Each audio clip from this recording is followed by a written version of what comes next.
शांती। आज आहे 4 मे 2026 ची मुरली। महावाक्य आहे, गोड मुलांनो, निश्चय बुद्धी बनून बाबांच्या प्रत्येक आज्ञेनुसार चालत राहा। आज्ञेनुसार चालल्यानेच श्रेष्ठ बनाल। प्रश्न आहे, कोणत्या मुलांना खरेखुरे खुदाई खिदमतगार अर्थात ईश्वरीय सेवाधारी म्हणता येईल? उत्तर आहे, जे राजाई प्राप्त करण्याचा पुरुषार्थ करतात आणि इतरांना देखील आप समान बनवितात। अशी ईश्वरीय सेवेवर राहणारी मुले खरेखुरे खुदाई खिदमतगार आहेत। त्यांना पाहून इतरही सहयोगी बनतात। धारणेसाठी मुख्य सारांश आहे, 1. अंतिम काळातील वेदनादायक दृश्यापासून अथवा दुःखापासून सुटका होण्यासाठी आतापासूनच बाबांच्या श्रीमतावर चालायचे आहे। इतरांना स्वतः सारखे बनविण्याची सेवा श्रीमतानुसार करायची आहे।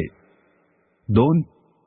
सेवेमध्ये बाबांचा उजवा हात बनायचे आहे।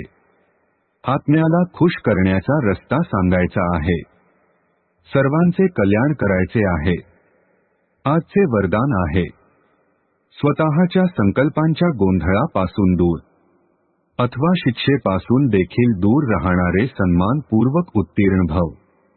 स्पष्टीकरण आहे, सन्मानपूर्वक उत्तीर्ण अर्थात संकल्पाद्वारे मनामध्ये देखील शिक्षण भोगणे।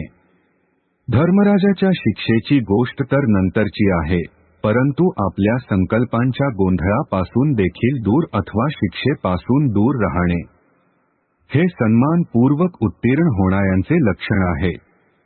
वाणी, कर्म, संबंध संपर्काची गोष्ट तर मोठी आहे, परंतु संकल्पामध्ये देखील गोंधळ उत्पन्न होऊ नये अशी प्रतिज्ञा करा, तेव्हाच सन्मानपूर्वक उत्तीर्ण होणार। स्लोगन आहे, ज्ञानाचे तेल आणि योगाची वाट ठीक असेल तर आनंदाचा दीपक तेवत राहील। ओम शांती।